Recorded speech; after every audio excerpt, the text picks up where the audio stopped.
दोस्तों, मोहनदास करमचंद गांधी का व्यक्तित्व बहुत ही विस्मयकारी रहा। उनके राजनैतिक जीवन के बारे में आप सभी जानते ही होंगे। दोस्तों, आज हम यहाँ उनके व्यक्तिगत जीवन में किए गए तमाम प्रयोगों के पहलुओं पर बात करेंगे। महात्मा गांधी ने ब्रह्मचर्य को लेकर तमाम तरह के प्रयोग और काम वासना के प्रति राग बिराग का यह अंतर्द्वंद आजीवन चलता रहा।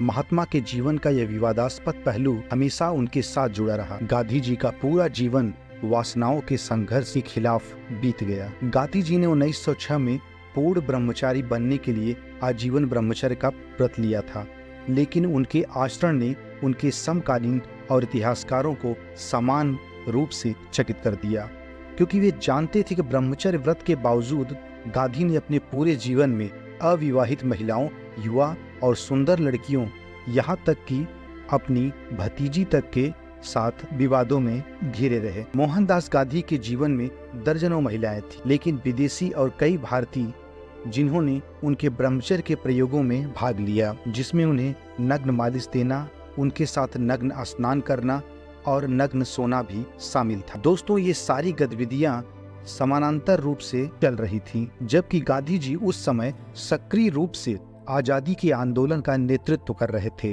और कांग्रेस पार्टी को भी नियंत्रित कर रहे थे। गांधी जी के ब्रह्मचर्य के प्रयोग में शामिल महिलाओं के सबसे विवादास्पद नामों में उनकी पोती मनुबेन गांधी और जयप्रकाश नारायण की पत्नी प्रभावती, जिनके कारण गांधी और जेपी के बीच हमेशा मतभेद भी रहा, तथा सुशीला नैयर, जो उनकी चिकित्सक भी थी, शामिल हैं। गांधी जी ने परिभाषित किया कि ब्रह्मचर्य केवल ब्रह्मचर्य या संयम से कहीं अधिक व्यापक अवधारणा है।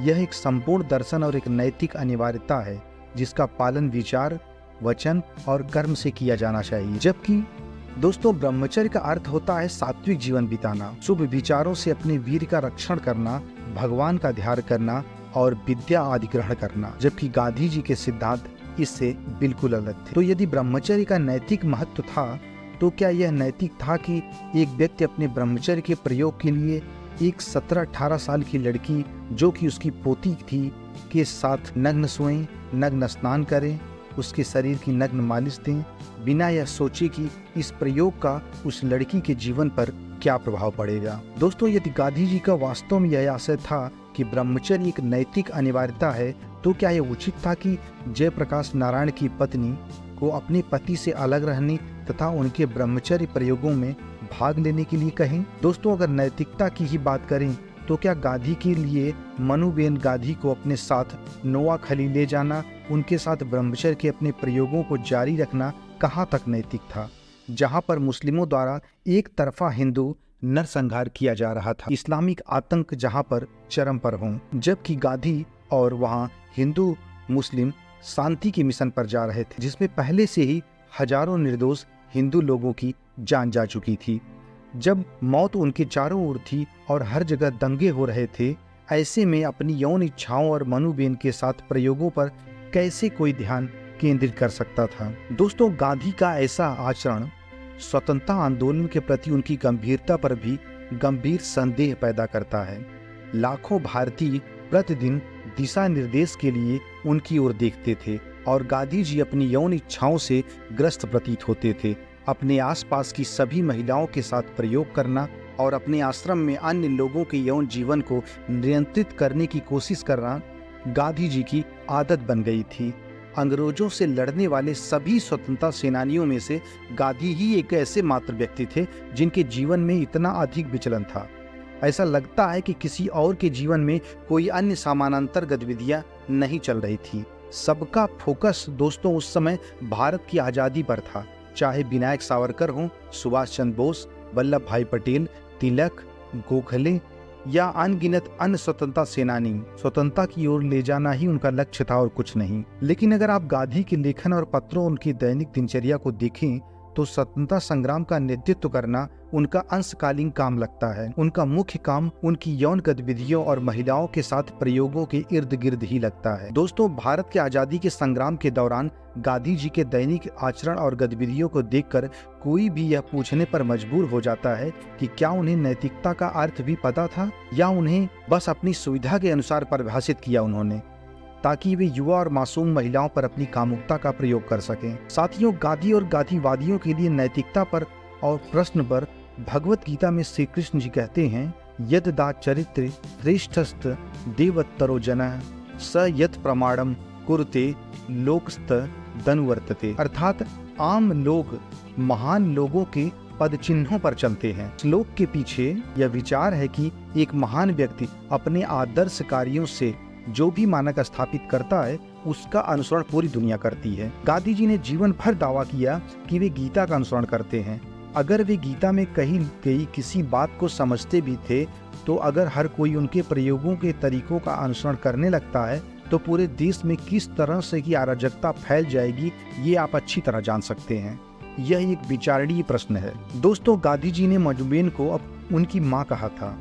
उन्होंने अपनी डायरी में भी यह बात लिखी, हालांकि वह उनकी पोती थी। गांधी जी को यह कहते हुए उद्धृत किया गया कि उनके आश्रम की सभी महिलाएं उनकी बेटियां हैं।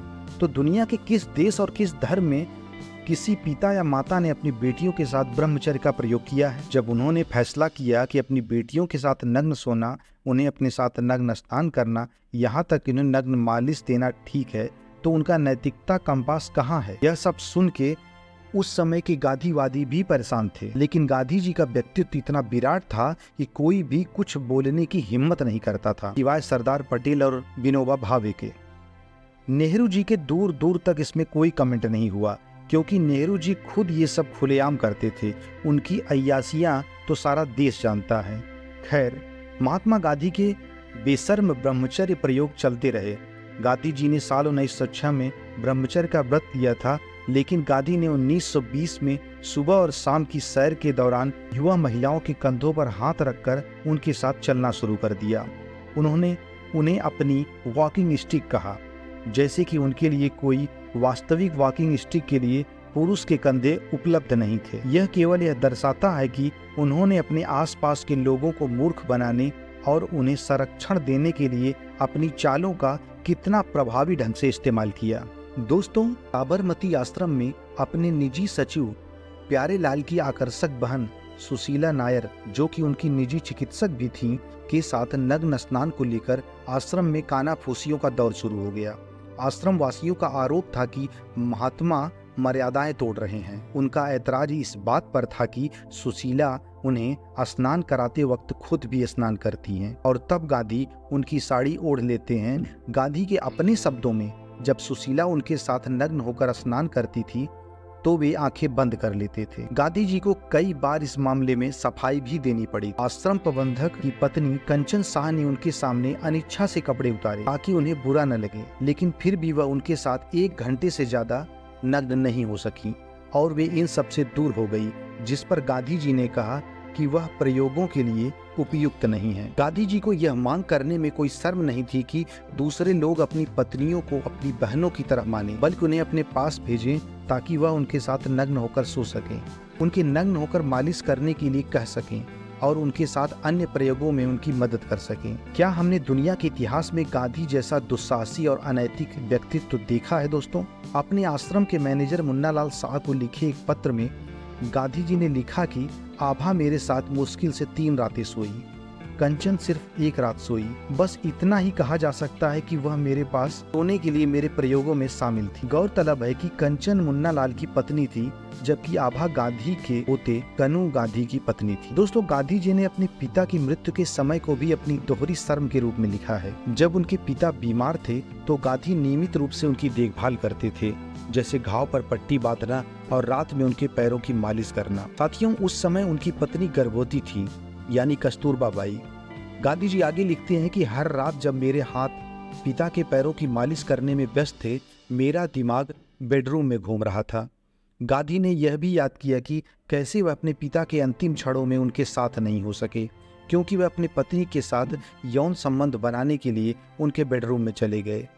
यह एक ऐसा निर्णय था जिसका उन्हें बाद में पछतावा भी हुआ। दोस्तों, गांधी जी ने पुस्तक में स्वयं लिखा कि 1930 के दशक में जब ब्रिटिश पुलिस रात में महात्मा गांधी को गिरफ्तार करने आई तो वह उस रात एक छोटी लड़की के साथ बिस्तर पर ब्रह्मचर्य के प्रयोग में थे। दोस्तों, सरदार पटेल से लेकर विनोबा भावे और उनके करीबी रिश्तेदारों ने कितनी बार समझाने के लिए और यह सब बंद करने के लिए गांधी जी को कहा, लेकिन वे नहीं माने। उन्होंने इन प्रयोगों को बंद करने की कसम तो खाई या लड़कियों को अपनी वॉकिंग स्टिक के रूप में इस्तेमाल करने की गतिविधियों को बंद करने के लिए भी कहा, लेकिन बार बार अपने पुराने रूप में वापस आने के लिए उन्होंने यू टर्न लिया। दोस्तों, सच तो ये था कि गांधी जी सत्यवादी भी नहीं थे।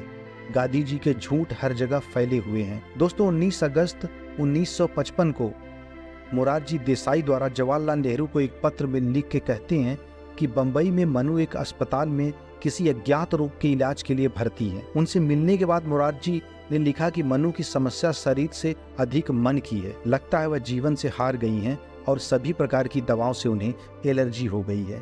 दोस्तों, एलर्जी हो भी क्यों ना, एक नाबालिग लड़की कम उम्र की जब वो किसी बुजुर्ग के साथ इस तरह से नग्न प्रयोगों में शामिल होगी तो आप समझ सकते हैं कि उसकी मानसिक दशा क्या हो जाती होगी। इसीलिए मनु का मन पर बहुत गहरा असर पड़ा। दोस्तों, मनु उसके बाद 15 वर्ष बाद सन 1969 तक गुमनाम जीवन जीती हैं और किसी ने उनसे उन प्रयोगों के बारे में जानने समझने की कोशिश नहीं की, जिसके लिए गांधी जी ने देश की आजादी प्राप्ति के समय भी अपने कितने ही निकट सहयोगियों और परिवारजनों से झगड़ा बोल लिया था। लेकिन मनुबेन के अलावा किसी ने भी गांधी जी की इस नैतिकता को जायज ठहराया हो। सिर्फ मनुबेन ही को गांधी जी ने अपने प्रयोगों को यज्ञ कहा करते थे और मनुबेन को उसमें पवित्र आहुति मानते थे। इस तरह से कहीं न कहीं गांधी जी ने मनुबेन को एक प्रकार से हिप्नोटाइज कर लिया था। तो क्या यह रहस्य किसी को उस समय दिलचस्पी क्यों नहीं हुई? क्या सभी जानकार उन प्रयोगों का रहस्य पहले से जानते थे? पर तथ्य यह है कि मनु को प्यारे लाल से